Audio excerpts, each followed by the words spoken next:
wish this weather would make up its mind. It's lovely and sunny outside for the minute. I was just about to film outside and then it all clouded over. Sorry, hello by the way. I am in Coleridge in Sintra and just doing an update vlog. And we've had lots and lots and lots of rain, as most of Portugal, I think. And we got a bit of sun, a little bit of sun today in between the showers. And I was just about to go outside to film, but then it clouded over, but now it's sunny again. It sounds a little bit hollow in here, because obviously there's tiles and marble everywhere. But yeah, that's why I wanted to sort of film outside. It's a bit nicer, but I can't trust the rain. Anyway, so I've moved on from Algarve and went to an Airbnb for a couple of days before this current house sit, and that was a funny old place. So it was just 10 minutes from Peniche, but it was real cabbage land. It was very agricultural, very flat, and cabbage fields everywhere. Even the Airbnb host, when I said I was going out for a walk in the evening, he said, oh, it's not really very nice to walk around, it's just agriculture. And it really was. And that was interesting. It's all very well having a little plot, putting yourself a nice villa on there, but it's still just surrounded by cabbages. I was really worried because the Airbnb was really cheap. It was €17. And so I was a bit worried about what it was going to be. But it was a lovely Airbnb. It would make €17 a night. It was a room with ensuite bathroom, so downstairs, and then the owners sort of lived upstairs. So you shared the kitchen, but you had your own nice little space, and it had a nice office to work in as well. And the owner was away, but his parents were there, and but the owner's a surfer, and so what I like about Airbnbs like that is it would be great for a scouting visit because you've got a person there with local knowledge, and as a surfer and quite an active guy, he's got surfboards and bikes free to use for guests. So it was so clean, it was really spacious, and there wasn't tiles everywhere. Obviously, most of it was tiled, but the bedrooms had wooden floors. And it was freezing, but it wasn't unpleasant because they had dehumidifiers. And funny enough, the Airbnb that I was staying at before, when I told her where I was going, she grew up there and she was saying how humid it is there. And on my last vlog, I was having a little bit of a moan about how damp and cold it was, and everybody says, oh, that's Portugal and you've got to get used to it. No, you don't, because if you have properly insulated houses, if you use dehumidifiers, if you ventilate, because it's the mold that I can't take, and hard cold surfaces everywhere, no, as that property demonstrated, as does this one, I have central heating. Oh, I woke up one morning and thought, what is that feeling? And it's like, oh, it's warmth. And I have dehumidifiers going all the time here, and I have to empty it every day, but it makes so much difference to your comfort. And there's a lot of marble and a lot of tiles, but there's rugs to soften things up, and the bedrooms again have wooden floors. I'm in heaven. So yes, I'm very happy bunny. Anyway, sorry about that, I digress. What was I talking about? Oh yeah, so I wanted to, in my last vlog as well, thank you by the way for all the lovely birthday wishes in my last vlog, and congratulating me on 2 years of vlogging on YouTube. And again, I know I said it last time, but there are many of you that have been here the whole time. I really do love that you're coming along with me and you've been here the whole time. I really do love having you here with me. Thank you. What was I going to say? Yeah, so I did mention on that vlog I'm sorry, I have Invisaligns and I might have to take them out. They just, anyway, you don't want to hear the details, but yeah, they are a little bit irritating when I'm trying to talk. But don't take them out because you take them out when you drink tea, you take them out when you eat, and they're supposed to, they're supposed to be in for like 22 hours a day. So minus all those things, and they cost a lot of money, so I want them to stay in as much as possible. Anyway, sorry. I then had a lovely drive down the coastline to my current house sit down in Sintra. And anyway, so in the last video, I said I would talk about why I ended up moving to Portugal and how I ended up here. And oh gosh, I don't know where, God, I don't try and keep it short. I don't want a big long story, but about 6 years ago, so I lived in London, born and bred in London, UK, lived there all my life. And about 6 years ago, I decided, I didn't decide, I'm not a city person, despite living in one. You just end up where you end up, don't you? Or stay where you started. And I thought, I need to change my life to suit me. And I thought, if I don't do it now, I never will. So I won't give you the whole backstory, but I moved to Wales. I was in Wales for about 16 months and I came back to London. My mum was living in London, and I came back to London because my mum was terminally ill, so I came back to care for her. After my mum died, I thought, right, I can go back to Wales now. However, I then thought, well, do you know what? I don't need to go back to Wales. I can go anywhere. And it doesn't have to be the UK, I can go anywhere in the world. One of the reasons I did choose Wales, apart from loving it and always being there, was because I still wanted to be a drive down the motorway for my access to London for my mum. So I didn't want to be too far away from my mum. So obviously her dying's a bittersweet thing because it does give you that freedom when you haven't got an elderly parent that you're worried about, to go anywhere. So I started thinking, right, where in the world could I live? And I tell you what, like I said back in my beginning vlogmas, Portugal chose me. I did not choose Portugal. Portugal chose me. It just kept coming up in the weirdest and bizarre way. It just kept coming up. Portugal just kept coming up. And I have been, obviously as someone from the UK, Europe is really easy accessible by flight or by driving. So I'd been all over Europe. I'd driven around Europe, done all the holidays to Spain, Greece, the Greek islands, Cyprus, all over, but Portugal was the one country I had not been to. But as I said, Portugal just kept coming up, so I decided, let's try Portugal. So I booked house sits, as some of you know that are here and follow the vlogs, I do house sitting. So I booked house sits in Portugal for, would have been the winter of 2019. Yeah, the winter of 2019. I thought I'll spend the winter there and see if I like it. Obviously COVID hit and everybody's plans just went over a cliff edge and the world just shut down, the house sits just, that was it.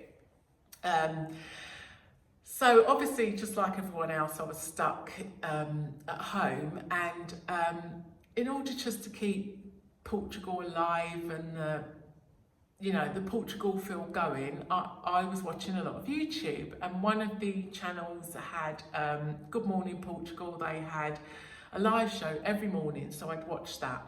They also have a forum and webinars that they do.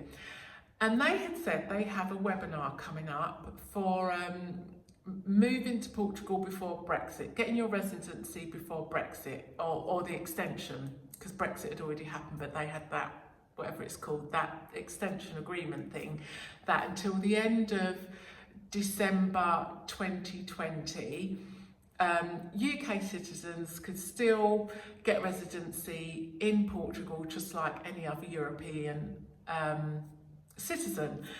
So I thought, well, that doesn't apply to me because I don't even know if I would like Portugal yet.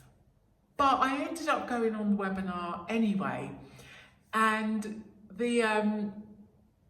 I just thought after watching the webinar, oh, that it is so easy as a UK citizen at the moment until the 31st of December.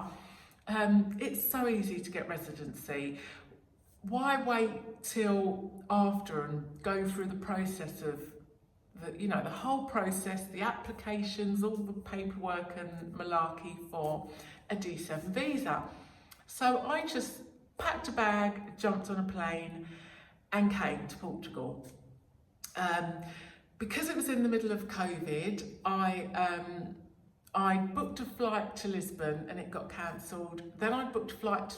When that got cancelled, I changed it to a flight to Porto. That got cancelled, and I just couldn't get here. Again, I was listening to the Good Morning Portugal show every morning, and at that time, Carl, who hosts the show, was reading out all the COVID numbers every morning, and the Algarve had a lot fewer cases. They also had less strict lockdown measures. So I thought, I wonder if the flights then, there's flights to the Algarve. So I checked and there was. So I flew to Faro and there was about 4 people on the plane. The airport was completely, it's bizarre. London airports are busy. The airport was just empty. It was so bizarre. Anyway, so I flew out and obviously I had to fly to Faro. Oh, one thing was, obviously once Portugal kept coming up, I was researching Portugal and I had decided that I wanted to live in central Portugal, would be the place for me. So I flew to Faro, spent a couple of days in the Algarve because I thought, well, I'm here, I might as well spend a couple of days here, and then got a train up to central Portugal to Coimbra. And that's why and how I am here. Why I have ended up doing what I'm doing and house sitting, that's another story. Maybe I'll do that. Maybe I'll tell you that. Well, let me know if you want to hear why and how I have ended up doing this. Let me know and I'll do it for the next video or another video. What else did I want to tell you? What else did I want to say? Big thing that I forgot to mention. While I was at home, as many of us were, some of us did a lot of reading, I had 2 books on my bookshelf, which they were about literally 20, I'm terrible. I'm a little bit addicted to books. I don't read them, I just buy them. And I do like my books, and I get comfort from books, just knowing that they're there. I do like a big library, and a lot of them I either haven't read them, or my bookshelves are hilarious at home because I have books with bookmarks in them where I've started them, and I normally maybe get halfway through and that's it, I start reading another book. And so I've just got a bookshelf of books with bookmarks in where they're half read, a third read. Once I had to put money at the end of a book for, I think it was a haircut or something, and I wasn't allowed to go to the hairdressers until I got to the end of the book, and the money for my hairdressing appointment was in the back of the book. That's how distracted I am.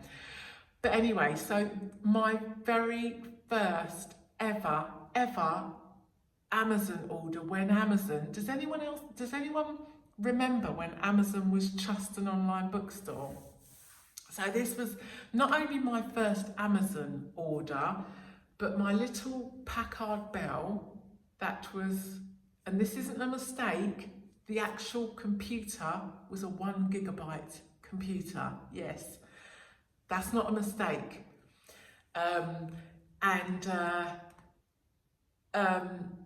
Yeah, but I'd ordered these books and never read them. And one of these books was called, wait there.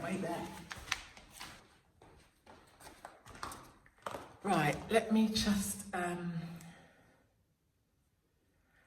right, so wrong picture, just disappeared.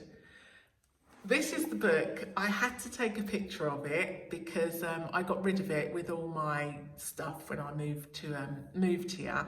But I just had to take a picture because it's so pivotal, this book. So it's called Urban Dreams, Rural Realities, One Couple's Pursuit of the Good Life. And so this couple were from London and moved to Wales well, as it says, good life, get a small holding, grow their own food. And I was reading it. Like I said, I obviously had moved to Wales some years ago, not quite for the good life, but just, I didn't want city life. I'm a real outdoor person. And, but as I was reading it, I was thinking, no, I'm playing small. I want to talk about this in more detail. Sorry, my head's going all over the place here because, so as I read it, what I come to realise was, do you know what? I want more than just not living in a city. This is me. It was, as they described, the journey and the process, and it was really ups and downs. There was a lot of tears and a lot of, oh God, are we cut out for this? And I really enjoyed it. As I said about my bookshelf, me with reading books, start them, don't finish them, start them, and then it sparks interest in another book, and then I'll start another book in the middle of reading my current book.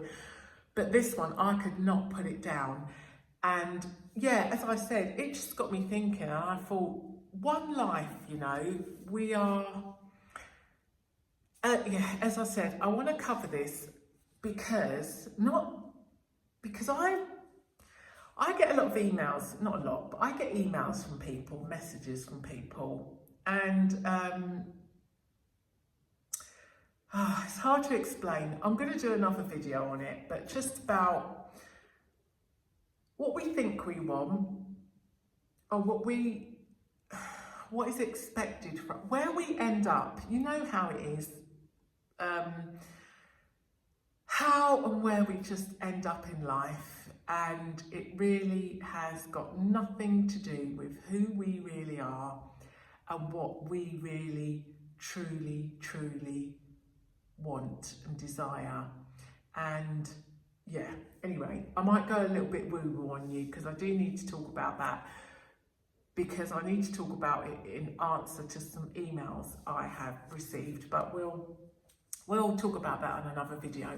So yes, anyway, sorry, I forgot that was a big deciding factor for me, that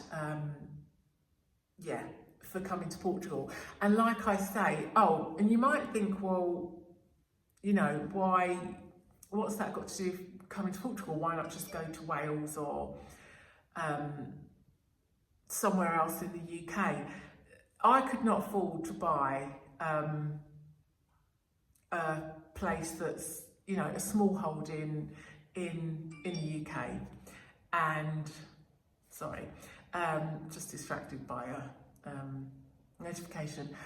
Yeah, I couldn't afford to buy a small holding in the UK, neither could I cope with the grey and the long grey winters. I'm a person of colour. I need more than just a couple of days sunshine every year.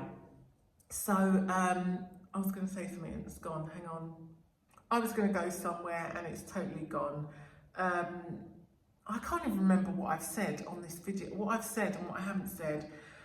Oh, that's what I wanted to say. So this was my thoughts. So you might think, but you've been here 2 years, Louise, so what's happened to the small holding and the dream of what you came to Portugal for? That is a whole nother story. And I need to get my thoughts together as to how I articulate that, but I'm going to end it here because I'm just waffling away. And let me know if you want to know why and how. I'm 2 years on and I am where I am. Thank you for watching, listening, and since we've been sitting here, the sun's come out, it's rained and the sun's come out again. Let me know in the comments what you, if you want to hear the next, if you want to hear more.